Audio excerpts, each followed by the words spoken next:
Tu es ma force. Quand je perds la raison, donne-moi ta force. Pour sortir de ma prison, tu es ma force. Quand je perds la raison, donne-moi ta force. Pour sortir de ma prison. Lorsque tout s'effondre, toi tu es ma vie. Et dans la pénombre, toi tu me conduis. Mon passé sombre, mais ta grâce resplendit dans la vallée de l'ombre. Moi je chante cette mélodie. Tu es ma force. Quand je perds la raison, donne-moi ta force. Pour sortir de ma prison, tu es ma force. Quand je perds la raison, donne-moi ta force. Pour sortir de ma prison.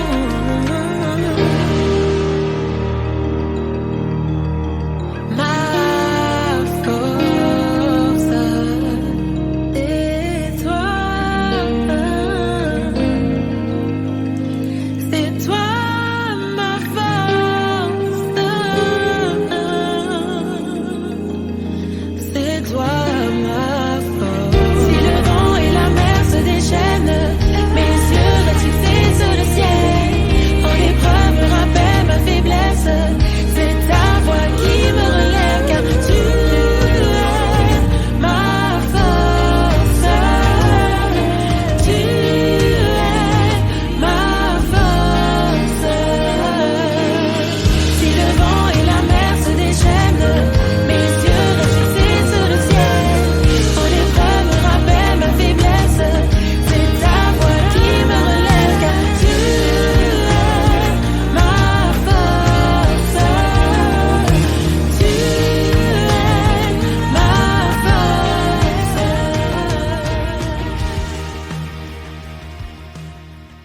La Bible dit dans Hébreux 11, verset 1, que la foi est une ferme assurance des choses qu'on espère, une démonstration de celles qu'on ne voit pas. Alors aujourd'hui, j'aimerais partager mon témoignage sur une victoire que Dieu m'a donnée. Alors, c'était il y a quelques années où je devrais normalement obtenir un contrat de renouvellement de mon appartement. Mais à cause d'un concours de circonstances, je n'ai pas pu le faire. Donc, c'était très délicat parce que je ne savais pas si je rendais l'appartement, si le contrat n'était pas renouvelé. Je ne sais pas où est-ce que j'allais pouvoir aller parce que c'était vraiment, au niveau des délais, c'était vraiment court. Donc, ce qui s'est passé, c'est que j'ai commencé par prier personnellement et à aussi prier avec des amis. Mais rien ne semblait changer. À chaque fois que j'allais voir l'administration par rapport à cela, c'était encore, il n'y a pas de place, vous êtes sur une longue liste d'attente. J'allais et j'y allais. Une nuit, je me suis dit, tiens, il faut vraiment que je prie par rapport à cette situation. J'ai prié, je pense que j'ai prié quasiment toute la nuit. Et je me suis réveillée le matin avec la conviction que ma prière avait été exaucée. Et malheureusement, ce qui va se passer dans les jours suivants, c'est que je vais continuer d'aller à l'administration et on va me dire non, que ça n'avait pas changé. Et là, déjà, je commençais en fait par penser à une alternative parce que, comme je l'avais dit au début, les délais étaient vraiment courts. Donc, qu'est-ce qu'il fallait faire?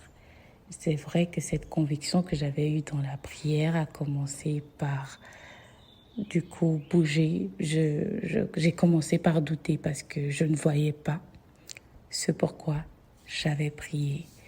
Et du coup, je commençais par penser à un plan B. Mais le problème, c'était qu'il n'y avait pas vraiment d'option pour le plan B parce que, comme je l'avais dit au début, les délais étaient vraiment courts et c'est comme s'il n'y avait pas finalement, qu'il n'y avait pas d'issue. Et donc, finalement, j'ai décidé de continuer par aller à l'administration et de demander la même chose. quasiment tous les jours. Il devait vraiment être étonné de me voir parce que tu viens aujourd'hui, on te dit non, tu reviens demain. J'allais quasiment tous les jours pour demander qu'en est-il de ma situation. Et une nuit comme ça, j'ai rêvé et tout, j'ai vu qu'on me donnait les clés d'un appartement, qu'on me remettait des clés.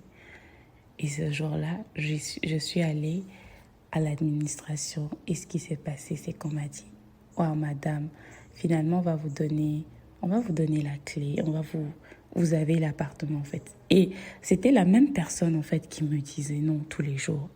Et ce jour-là, quelque chose s'est passé et je pense que c'était vraiment la promesse que Dieu m'avait faite, la conviction que le Seigneur m'avait donnée par rapport à cette situation que j'étais en train de le soumettre. Et voilà, après plusieurs non, finalement j'ai eu un oui là où j'avais des non. Donc tout ça, c'était que le Seigneur avait raison. Et la plupart du temps, en fait, nous doutons parce que nous ne voyons pas. Mais si nous avons bien compris ce qu'est la foi par rapport à l'écriture, au passage des Écritures que j'ai partagé en début, dans Hébreux 11, verset 1, on nous dit que la foi est une ferme assurance des choses qu'on espère et une démonstration de celles qu'on ne voit pas. Donc ça veut dire que le doute souvent vient quand on ne voit pas. On doute quand on n'a pas d'évidence que ce en quoi on croit va vraiment arriver. Et c'est ce qui m'était arrivé personnellement.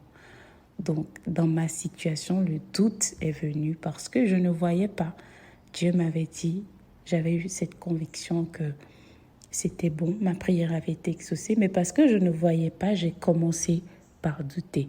Et je pense que c'est là où nous devons tenir ferme lorsque les choses ne semblent pas aller dans le sens de ce que le Seigneur nous a promis.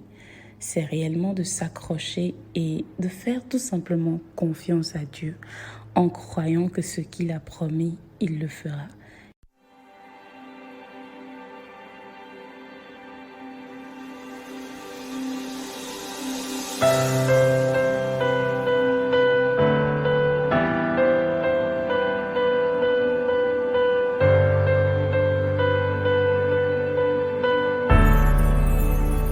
Quel privilège de t'adorer dans ta présence, je veux rester devant ta gloire, me prosterner devant ton trône, tout abandonner.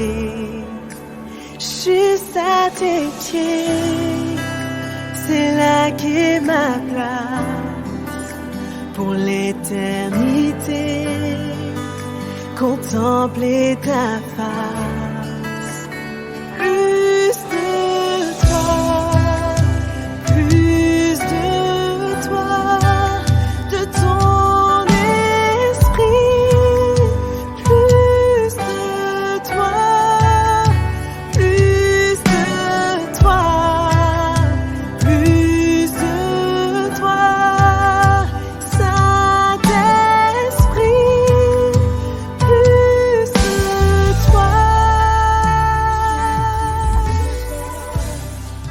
Écoutez cette histoire. Le doute, en maître opportuniste, se régala du choix d'un homme à ne pas passer à l'action et de toutes ses expériences immobiles. Il devient bien mieux nourri, bien plus puissant que son frère le pouvoir. Le doute tout-puissant, tel une entité physique colonisatrice, chaque jour plus gourmande, se mit à conquérir le quotidien de l'homme. Entrant par la moindre faille, il profita de chaque instant de faiblesse pour s'introduire en lui et le dévorer. Le temps passa et sa force fut telle qu'il mit l'homme esclave. Le doute est une réelle épreuve. Mais quand on sort du doute, la fidélité et la confiance en Dieu deviennent totales. La foi n'est pas un chemin tranquille fait de certitude et d'évidence, mais au contraire une perpétuelle avancée dans le brouillard. Le Seigneur te promet de ne jamais t'abandonner et d'être ton guide par excellence. Alors pourquoi as-tu douté? Marche non plus par la vue, mais par la foi. Que rien ne fasse vaciller ta foi en Jésus, La réponse sera tout simplement incroyable. Plus de place pour le doute. J'avance sans peur. Tu as tracé ma route. Chacun de mes pas sont guidés par toi.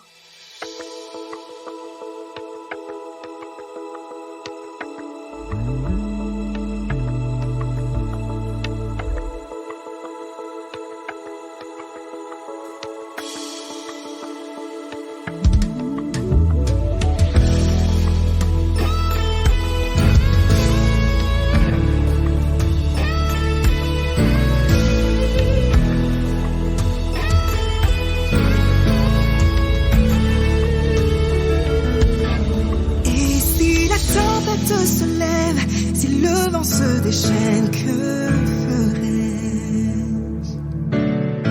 Si tes armes se tressent, si ce monde m'oppresse, que ferais-je? Si contre moi des pièges sont tendus, et si je ne cesse d'être déçu, si tout est confus, que ferais-je? Je resterai fort. Je resterai fort. Si tu es à mes côtés, je suis certaine de gagner. C'est toi qui me l'as promis. Ce que tu dis s'accomplit. Oui, je resterai fort. Et si tous mes espoirs s'effondrent, si la douleur me ronge, que ferais-je? Si mes choix ne sont plus libres, si plus rien n'a de sens, que ferais-je? Peu importe ce que l'on peut dire de moi, c'est en toi seul que j'ai placé ma foi. J'ai vu ta puissance agir tant de fois pour moi. Je resterai fort. Je resterai fort. Si tu es à mes côtés, je suis certaine de gagner. C'est toi qui me l'as promis. Ce que tu dis s'accomplit. Oui, je resterai fort. Plus de place pour le doute. J'avance sans peur. Tu as tracé ma route. Chacun de mes pas sont guidés par toi. Oh, plus de place pour le doute. J'avance sans peur. Tu éclaires ma route. Chacun de mes pas sont guidés par toi. Plus de place pour le doute. J'avance sans peur. Je marche sur ta table. Car tous tes plans sont parfaits pour moi. Plus de place pour le doute. J'avance sans peur. Seigneur, tu es aimable.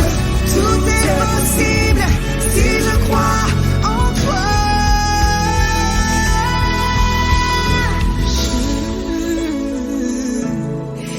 Je resterai fort. Si tu es à mes côtés, je resterai fort.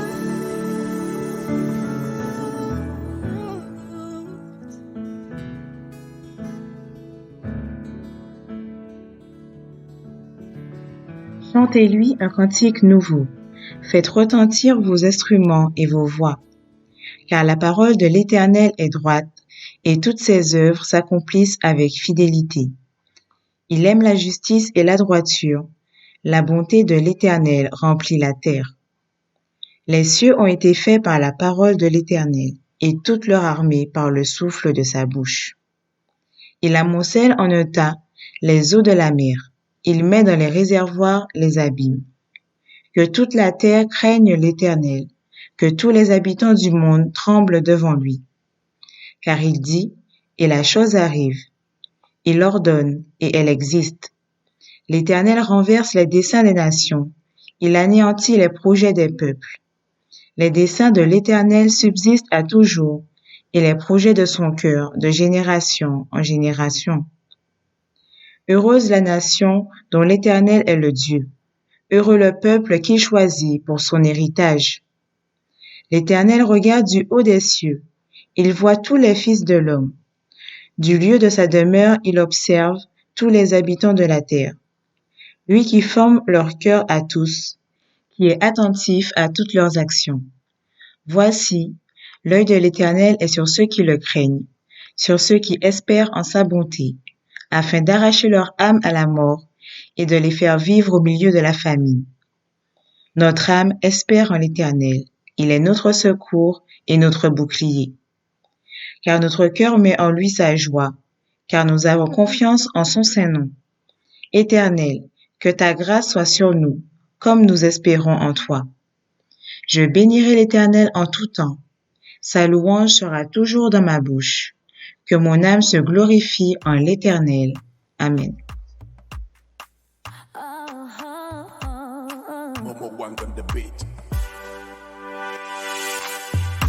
J'ai fait le choix de t'appartenir, mais j'avoue que ce n'était pas facile.